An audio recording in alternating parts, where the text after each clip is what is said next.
ngayon at magpakailanman. Umawit ang daigdigan, lahat ng naroroon. Umawit ang sangkatauhan, purihin ang Panginoon.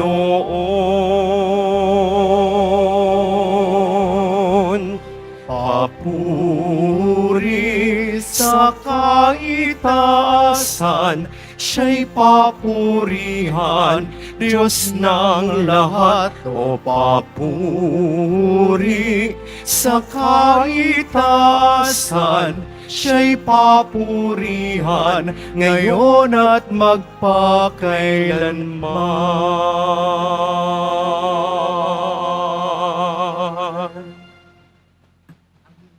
Sa ngalan ng Ama at ng Anak at ng Espiritu Santo, Amen.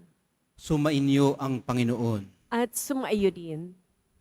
Mga kapatid, aminin po natin ang ating mga kasalanan upang tayo maging marapat gumanap sa banal na pagdiriwang. Inaamin ko Sa makapangyarihan Diyos at sa inyo mga kapatid, na luba akong nagkasala sa isip, sa salita, sa gawa, at sa aking pagkukulang. Kaya sinasamo ko sa mahal na Birheng Maria, sa lahat ng mga anghel at mga banal, at sa inyo mga kapatid, na ako'y panalangin sa Panginoong ating Diyos. kaawaan tayo ng makapangyarihang Diyos. Patawarin sa ating mga kasalanan at patnubayan sa buhay na walang hanggan. Amen. Panginoon, kaawaan mo kami. Panginoon, kaawaan mo kami. Kristo, kaawaan mo kami. Kristo, kaawaan mo kami. Panginoon, kaawaan mo kami. Panginoon, kaawaan mo kami. Manalangin tayo. Ama naming makapangyarihan, patawarin mo ang aming mga utang sapagkat kami hindi makababayad ng lubusan. Kaya't makaligtas nawa kaming tanan pakundangan sa pagdalangin ng mahal na Birheng Ina ng Diyos para sa aming kabutihan. Sa pamamagitan ni Hesukristo, kasama ng Espiritu Santo, magpasawalang hanggan. Amen. Magsiupo ang lahat. Pagbasa mula sa aklat ni Propeta Jeremias. Nang taon ding iyon, ng ikalimang buwan ng ikaapat na taon ng paghahari ni Sedekias sa Huda, si Jeremias ay kinausap ni Ananias, anak ni Propeta Azur ng Gabaon. Sila nooy nasa patio ng templo, sa harapan ng mga saserdote at ng mga tao.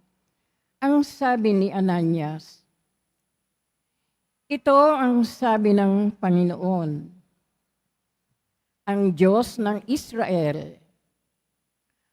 Winakasan ko na ang kapangyarihan ng hari sa Babylonia.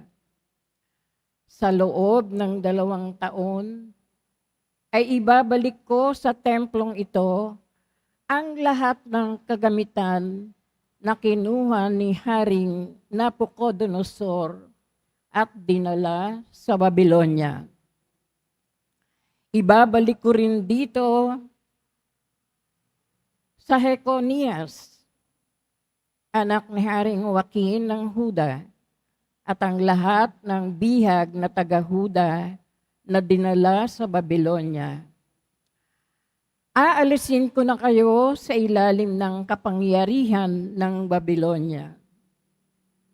Sinabi naman ni Propeta Jeremias kay Propeta Ananias nang naririnig ng mga saserdote at lahat ng naroon sa patio ng templo. Amen.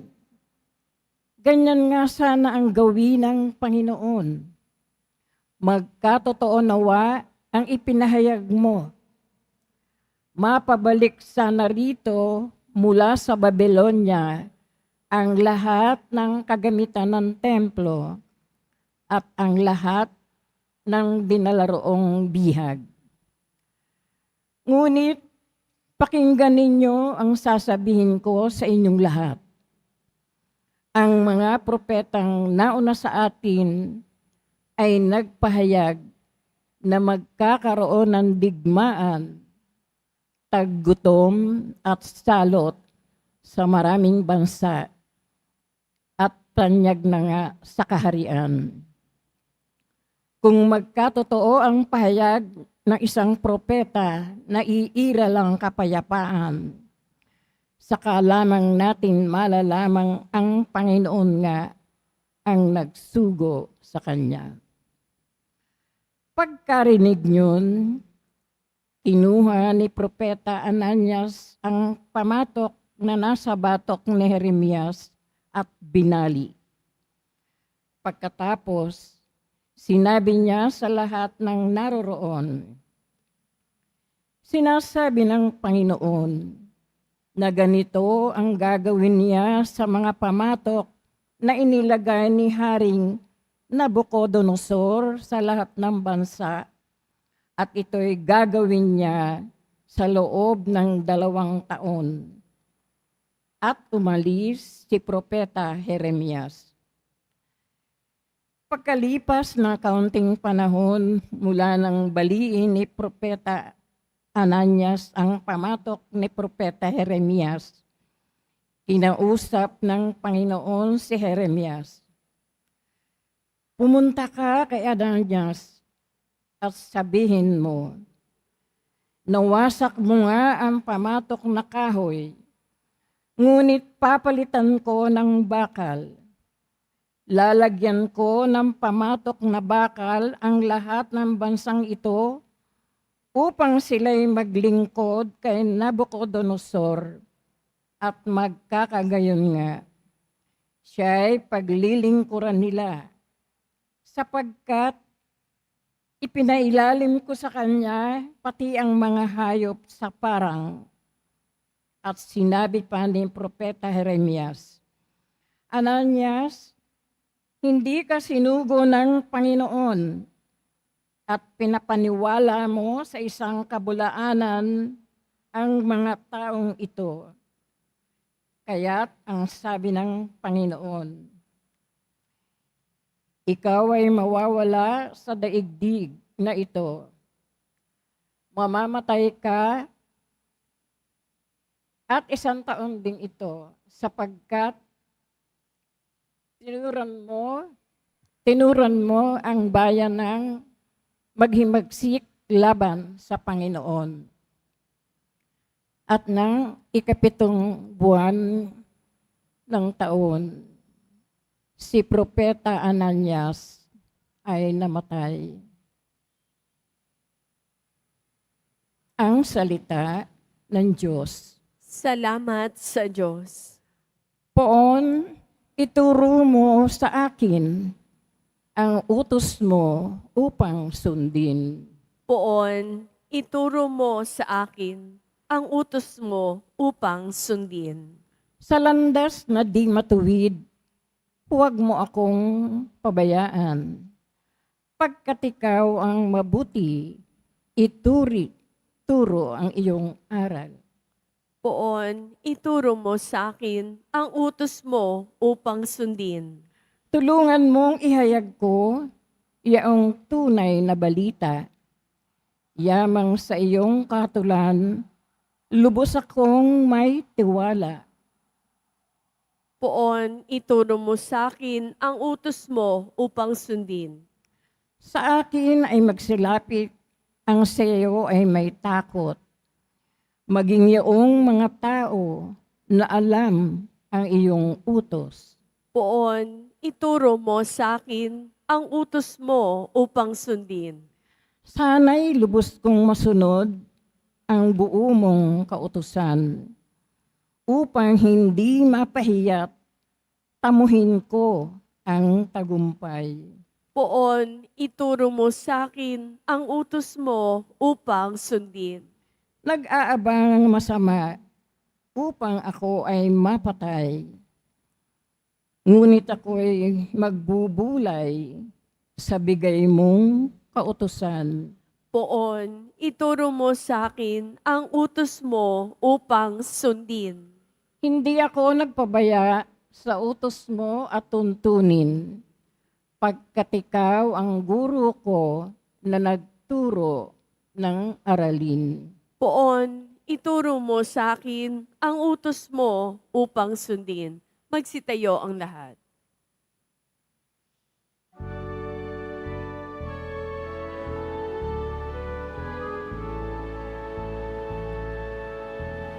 Alleluia.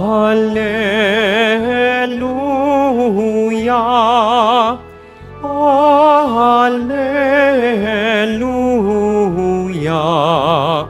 Alleluia.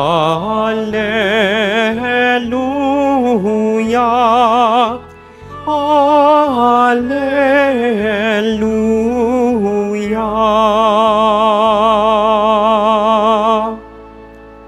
Ang tao ay nabubuhay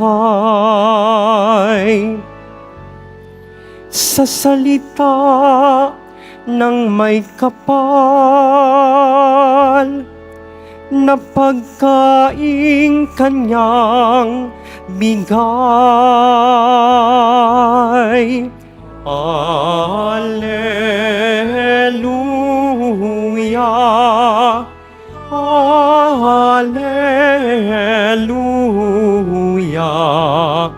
Alleluia. Alleluia.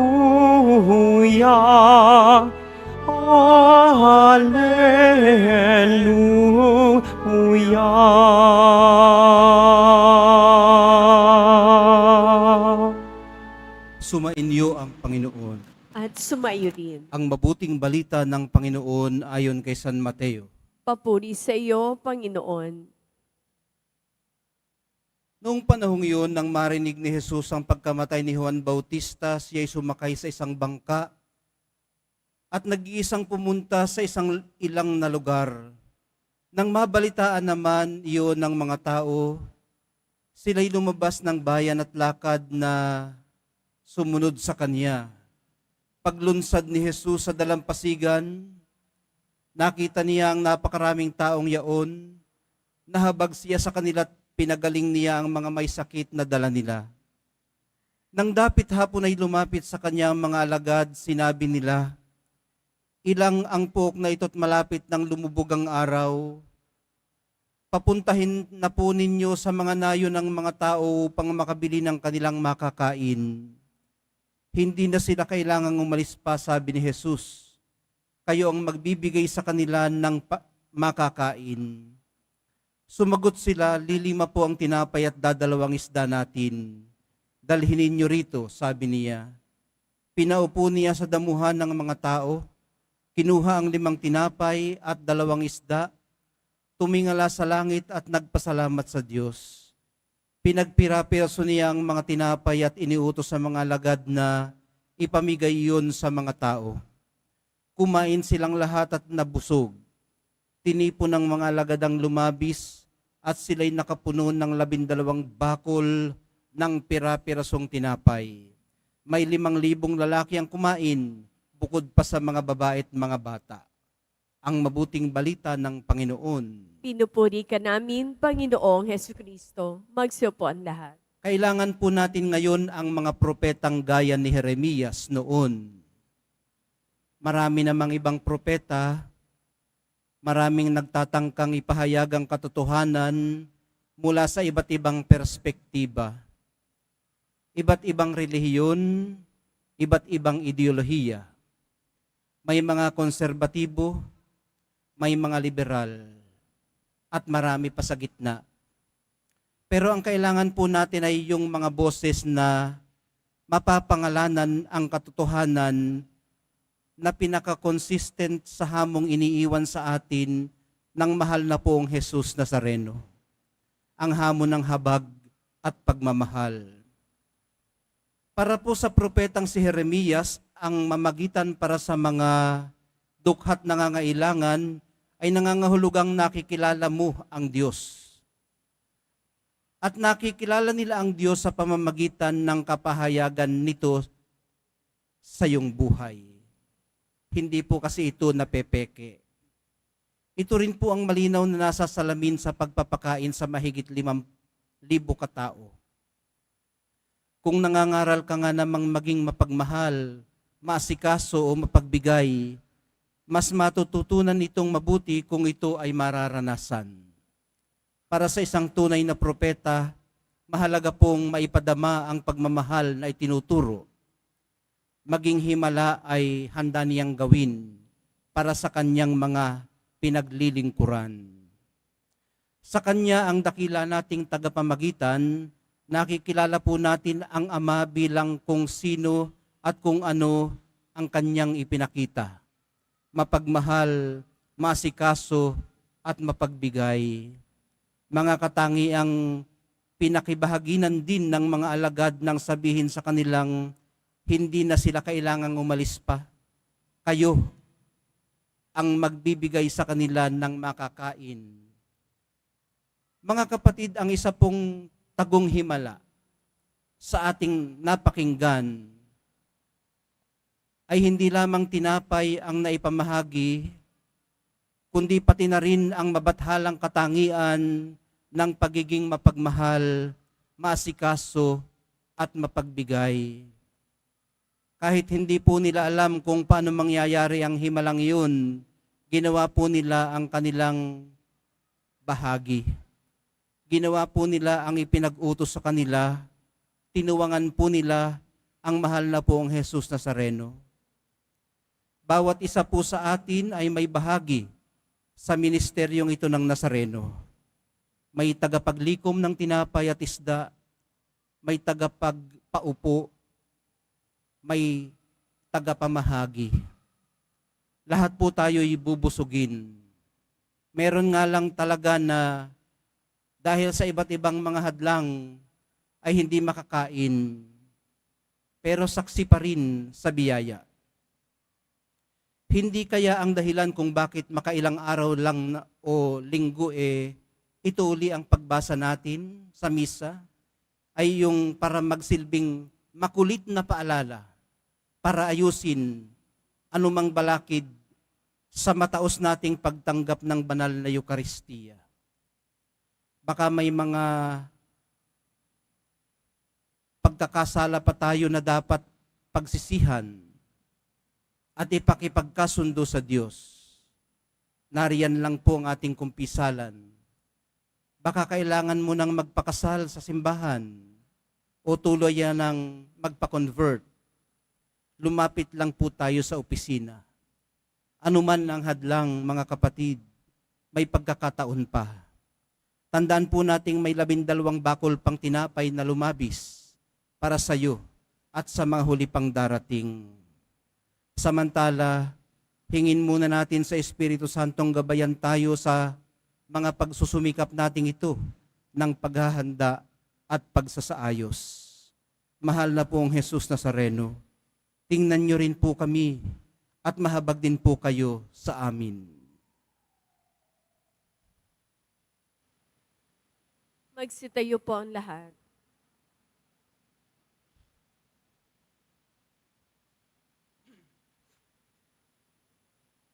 Minamahal kong mga kapatid, natitipon tulad ng napakaraming tao sa Ebanghelyo na nagugutom sa salita ng Diyos. Manalangin tayo ng may pananalig sa ating Amang nasa langit, na hindi nagpapabaya sa kanyang bayan, sa kanilang pangangailangan.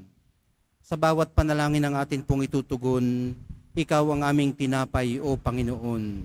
Ikaw ang aming tinapay, O Panginoon. Ang simbahan sa buong mundo naway sumaksi sa salita at gawa sa pag-ibig at kalinga ng Diyos sa mga nangagugutom at nangangailangan. Manalangin tayo. Ikaw ang aming tinapay, O Panginoon. Ang mga leader ng mga bansa na may pinanghahawakang matatayog na posisyon at malawak na kapangyarihan, naway tumulong na may pamahagi ang kayamanan ng daigdig upang sa ganon, wala ni isang bansa ang malagay sa panganib ng pagkagutom. Manalangin tayo. Ikaw ang aming tinapay, O Panginoon. Bilang isang komunidad, tayo naway maging mga kapwa na babad sa pananalangin at maging laging handa sa pagbibigay ng ating panahon at karunungan sa pagtulong sa mga naghahanap ng kahulugan sa buhay. Manalangin tayo. Ikaw ang aming tinapay, O Panginoon. Ang mga may sakit at mga nagdurusa, naway makaranas ng nananatiling pag-ibig ng Diyos. Manalangin tayo. Ikaw ang aming tinapay, O Panginoon. Ang mga tapat na yumao, naway masiyahan ng walang maliw sa walang hanggang hapag sa kalangitan. Manalangin tayo. Ikaw ang aming tinapay, O Panginoon. Ama naming nasa langit, bigyang pansin kaming nangangailangan ng iyong habag. Punuin mo ang aming mga puso ng iyong pag-ibig at huwag mo kaming ipahintulot na mawalay sa iyo. Inihiling namin ito sa pamamagitan ni Kristong aming Panginoon. Amen. Magsiupo ang lahat.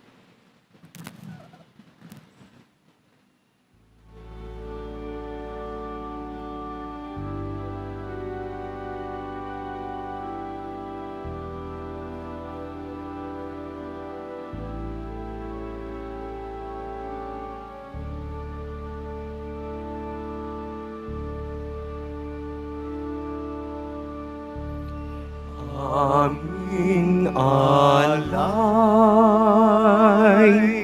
sa iyo, Panginoon. Ang tinapay at alak na iyong kaloob upang kulitain ang iyong buhay na inialay nang tayo'y magdiwang bilang isang sambayanan.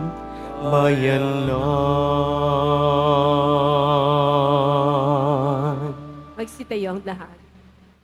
Manalangin kayo mga kapatid upang itong paghahain natin kalugdan ng Diyos amang makapangyarihan. Tanggapin nawa ng Panginoon ito paghahain sa iyong makamay, sa kapurihan niya at karangalan, sa ating kapakinabangan at sa buong sambayanan niyang banal. Ama naming lumikha, sa paggunita namin sa mahal na Birhen, inihiling naming ang aming paghahain ay lakipan mo ng kapunuan upang kami maging handog na ikinalulugod mo kailanman sa pamamagitan ni Jesucristo kasama ng Espiritu Santo magpasawalang hanggan. Amen.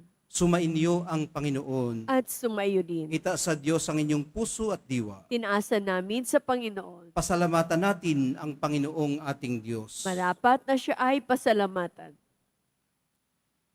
Ama naming makapangyarihan, tunay ngang marapat na ikaw ay aming pasalamatan. Ngayong pinararangalan ang mahal na Birheng Maria. Bukod mong pinagpala sa babaeng lahat ang mahal na Birheng totoong mapalad, na iyong piniling maging ina ng iyong anak, nung isugo mo siya bilang aming Mesiyas, sa kapangyarihan ng Espiritong Banal, ang Birheng Maria ay naging inang tunay ng iyong anak na kanyang isinilang bilang liwanag nitong sanlibutan. Kaya kaisa ng mga anghel na nagsisiawit ng papuri sa iyo, nang walang humpay sa kalangitan, kami nagbubunyi sa iyong kadakilaan. Santo, Santo, Santong Panginoon Diyos ng mga hukbo, napupuno ang langit at lupa ng kadakilaan mo, o sana sa kaitasan.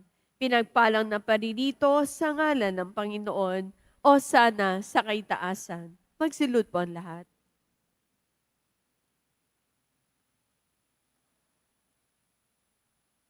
Ama naming banal, ikaw ang bukal ng tanang kabanalan, kaya't sa pamamagitan ng iyong Espiritu, gawin mong banal ang mga kaloob na ito, upang para sa amin maging katawan at dugo ng aming Panginoong Hesukristo. Bago niya pinagtiis ang kusang loob na maging handog, hinawakan niyang tinapay, pinasalamatan kaniya, pinaghati-hati niya yun, iniabot sa kanyang mga alagad at sinabi, tanggapin ninyong lahat ito at kanin, ito ang aking katawan na ihahandog para sa inyo.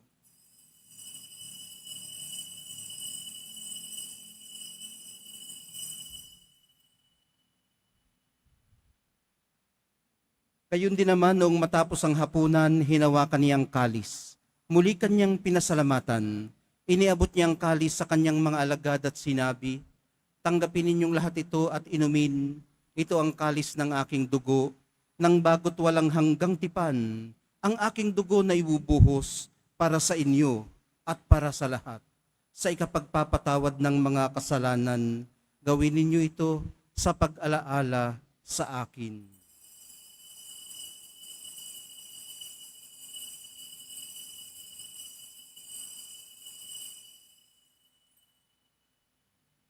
Magsitayo po ang lahat. Ipagbunyi natin ang misteryo ng pananampalataya. Si Kristo'y namatay, si Kristo'y nabuhay, si Kristo'y babalik sa wakas ng panahon. Ama, ginagawa namin ngayon ang pag-alala sa pagkamatay at muling pagkabuhay ng iyong anak. Kaya't iniaalay namin sa iyong tinapay na nagbibigay buhay at ang kalis na nagkakaloob ng kaligtasan. Kami nagpapasalamat dahil kami iyong minarapat na tumayo sa harap mo para maglingkod sa iyo. Isinasamo namin kami magsasalo-salo sa katawan at dugo ni Kristo ay mabuklod sa pagkakaisa sa pamamagitan ng Espiritu Santo. Ama, lingapin mong iyong simbahang laganap sa buong daigdig. Puspusin mo kami sa pag-ibig, kaisa ni Francisco na aming Papa at ni Jose naming Obispot ng Tanang Kaparian. Alalahanin mo rin ang mga kapatid naming nahimlay nang may pag-asang sila'y muling mabubuhay, gayon din ang lahat ng mga pumanaw. Kaawaan mo sila't patuloyin sa iyong kaliwanagan. Kaawaan mo't pagindapatin kaming lahat na makasalo sa iyong buhay na walang wakas. Kaisa ng mahal na Birheng Maria na ina ng Diyos, ng kabiyak ng puso niyang si San Jose, kaisa ng mga apostol, ni San Juan Bautista, at ng lahat ng mga banal na namuhay dito sa daigdig ng kalugod-lugod sa iyo. May pagdiwang nawa namin ang pagpupuri sa ikararangal mo sa pamamagitan ng iyong anak na aming Panginoong Hesus Kristo. Sa pamamagitan ni Kristo kasama niya at sa Kanya, ang lahat ng parangal at papuri ay sa iyo, Diyos Amang makapangyarihan, kasama ng Espiritu Santo, magpasawalang hanggan. Amen.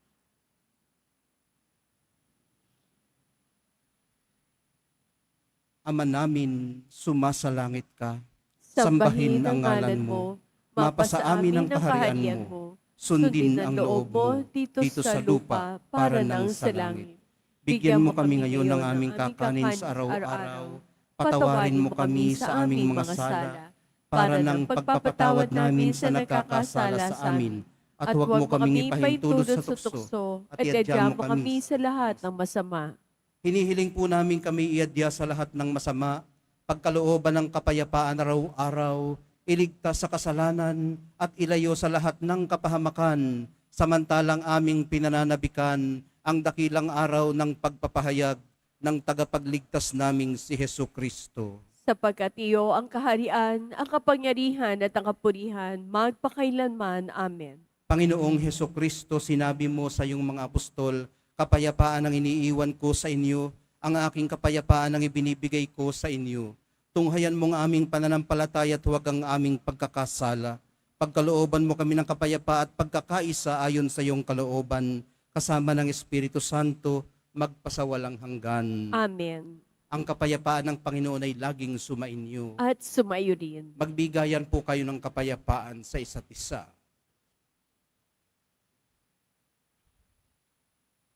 Kordero ng Diyos na nag-aalis sa mga kasalanan ng sanlibutan, maawa ka sa amin. Kordero ng Diyos na nag-aalis sa mga kasalanan ng sanlibutan, maawa ka sa amin.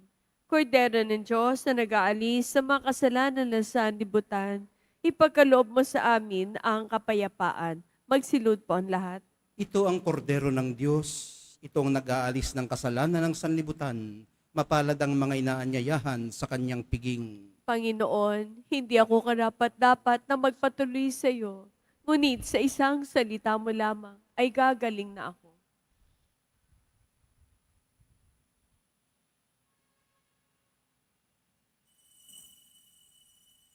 Para sa lahat ng tatanggap ng banal na komunyon, sasagot po tayo ng amen pagkasabi ng pari o lay minister ng katawan ni Kristo at isubo agad sa bibig bago manisarapan ng pari o lay minister. Sumunod po tayo.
Magsitayo po ang lahat. Manalangin tayo. Ama naming mapagmahal, ang aming pagsasalo sa haing nagbibigay buhay, sa paggunita namin sa mahal na ina ng iyong anak, ay magdulot nawa sa amin ang iyong kagandahang loob, upang lagi naming madamang iyong paglingap, sa pamamagitan ni Jesucristo kasama ng Espiritu Santo, magpasawalang hanggan. Amen. Sumainyo ang Panginoon. At sumaiyo rin. Mahal na poong Jesus Nazareno, inihayag mo sa pamamagitan ng krus ang walang maliw na pag-ibig ng Diyos sa sangkatauhan. Pakinggan mo ang kahilingan ng iyong angkan na nagsusumamo sa iyo. Makamtanawa nilang inyong katugunan at tanggapin ang kasagutan na may utang na loob na tinatanaw. Basbasan din po ninyong daladala nilang mga imahen at dasalan. Sa pamamagitan ng bendisyon na ito, naway maalala nilang mga pangako nila noon sa binyag, na ikaw ang kanilang iibigit paglilingkuran bilang Panginoon, magpasawalang hanggan. Amen. At pagpalain kayo ng makapangyarihang Diyos, Ama, Anak, at Espiritu Santo. Amen. Humayo kayong taglay ang kapayapaan ng poong Jesus Nazareno. Salamat sa Diyos.